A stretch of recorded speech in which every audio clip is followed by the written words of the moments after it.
A huge thank you to the Gadget Discovery Club for sponsoring this video.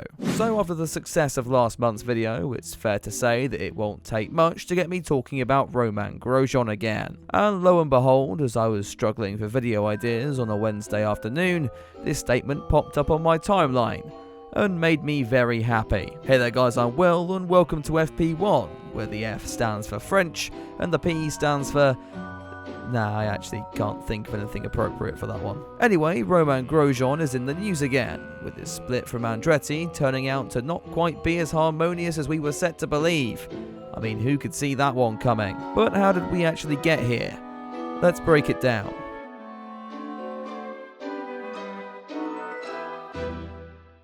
Before we get to that though, I would like to say a huge thank you to the Gadget Discovery Club for sponsoring this video. Now, I'm a huge fan of technology and like to keep up to date with the latest trends and products, so imagine my joy when the Gadget Discovery Club got in touch and asked me if I fancied trying out one of their subscription boxes. Straight off the bat, I was super impressed with the quality of the packaging and the overall unboxing experience. These mystery boxes will arrive 4 times a year and are filled with tech worth at least $125. In my case, I got these 2 portable Bluetooth speakers, a wireless charger and a grip for my phone that doubles as a stand when I want to sit back and watch my favourite YouTube channel. I'll be honest, when I first saw the speakers, I was worried they might be a little bit on the small side, but then they really impressed me with their sound quality. And their size actually makes them really easy to take with you on the go. That grip as well will come in super handy when I eventually upgrade to the new iPhone 15, given I won't be able to touch the back of that normally without turning into Anakin Skywalker after Revenge of the Sith. Overall though, I'm really impressed with the quality inside this box and would highly recommend it either for yourself or as a gift for a friend / loved one / other, I don't know. If this sounds interesting, then using the link on screen or down in the description below, it'll get you a £20 discount on both the quarterly and annual plans, making the boxes even better value than they already are. So a huge thank you once again to the Gadget Discovery Club. Now on with the video. So I think the best place to start here is diving into Grosjean's statement from the other day and breaking it down GCSE English style to work out what the Frenchman is actually trying to say. Now, I've got an A in GCSE English, which is probably the shittest flex I've ever put on this channel, but either way, let's look at this line by line and try to work out what Grosjean's really thinking. I enjoyed working with the Indycar team at Andretti Autosport, and I'm proud of the successes we shared through 2 seasons. I f***ing hated working for Andretti by the end of the year, and I scored 3 second places with the team in 2 seasons. I'm thankful for the many friendships developed at the highest level of American open wheel racing. I enjoyed screaming at you when I couldn't get into the Fast 12. I'd expected to continue racing with the fine people at Andretti Autosport in the coming years. I know I crashed a lot, but hey, I did do a lot worse in Formula 1. I'm disappointed this isn't being fulfilled. I'm rather f***ed off. I'm pursuing other options to continue my IndyCar career in the pursuit of excellence.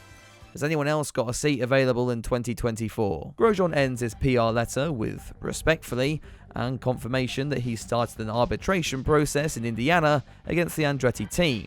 Now, to save you all the trouble of doing what I did straight after that and googling what an arbitration process was, basically, he's suing the bastards. Glad he's learnt one thing since moving to the States. Now, I won't lie, it probably feels like I've ripped into the Frenchman a bit here, and, well, yes, I have. I'll just echo again what I said in my video about him last month. I'm not angry, I'm just disappointed. Now, you can watch that video for the full lowdown on Romain's IndyCar spell. There's no point in me repeating all that again, but in case you're too lazy to click on that button in the top right of the screen, long story short, his 2023 campaign started with some genuine promise, before he set out on a quest to find new ways of hitting the tyre barrier for the remainder of the year. Despite that early promise, come the final round at Laguna Seca, no one was really surprised that Grosjean and Andretti were parting ways, and that's not just down to the on-track performances either.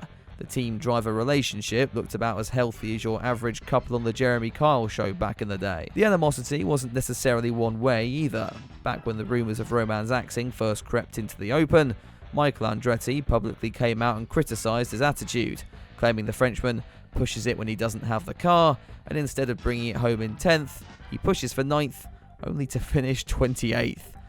It's harsh, but kinda hard to disagree with. Grosjean's frustration is to an extent understandable. This is a guy who, despite spending over a decade in top flight motorsport, hasn't actually won a race since 2011. and with the Andretti seat providing the best opportunity yet to break that spell, as chances fell away and his season fell further and further apart, who wouldn't be tempted to lose their cool a bit? These racing drivers are real people after all, no matter what F1 Twitter may make you believe. Time isn't on Grosjean's side as well. IndyCar may well prolong his career further than he might had he stayed in Formula 1, but at the age of 37, and without the genes of Fernando young driver Alonso, that raw speed will be beginning to fall off. So then, what happens now? Well, I think the big question on everyone's minds is if Grosjean wins his court battle, will Andretti be forced to keep him around? And the answer to that is simple: no. Mainly because neither team nor driver want that to happen. This is purely a financial and justice-led campaign for Grosjean, who has supposedly held talks with other teams to try and stay on the IndyCar grid for 2024. The two names floating around the paddock right now appear to be Ed Carpenter Racing and Grosjean's old squad at Dale Coyne, and quite frankly, the latter option is probably the more appealing one at this late stage. Romain would likely reunite with the 51 crew and be back in a car that seemed to better suit his individual driving style back in 2021. But I do wonder though, if you're a team looking for a new driver ahead of the 2024 IndyCar season, would you go for a young gun who may well be trigger happy but could be moulded into a long-term talent, or a 37-year-old who spent half of last season in the wall and has now just announced that he's suing the team who let him go because of it? If you're missing the quite obvious point, it's not a particularly great look, and we just have to turn to Alex Palou to see what too many lawsuits does to a driver's reputation. Grosjean's difficulty to work with is already a bit of an open secret in IndyCar, so is bringing it to the forefront really a good idea when you're still looking for a ride next season? I just don't think so. Regardless, we at least know that the Frenchman will be in a racing car in some capacity in 2024, with him long being confirmed with the Lamborghini sports car operation, which he was expected to tackle in parallel with his duties in IndyCar.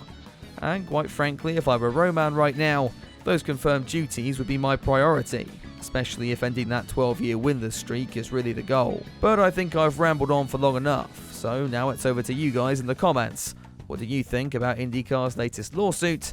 Is Grosjean in the right? And what do you think should happen next? Let me know down in the comments below, and as usual, I'll try to join in on the debate where I can. While you go and do that, if you're new here and enjoyed the video, I'm uploading motorsport content on here every single week, and we're now so close to that big 100,000 subscribers. So if you want to help us reach that goal, I'd really appreciate you dropping the channel a sub and sticking around. Don't forget to check out the Gadget Discovery Club through the link in the description below, and no FP1 video would be complete without a thank you going out to all my patrons and channel members for supporting the work I do here. If you'd like to get involved and get early access to some of my content, all the links you need are down there in the description as well. Anyway, for now that's all from me. I'll be back soon with another video, but until then, have a good one.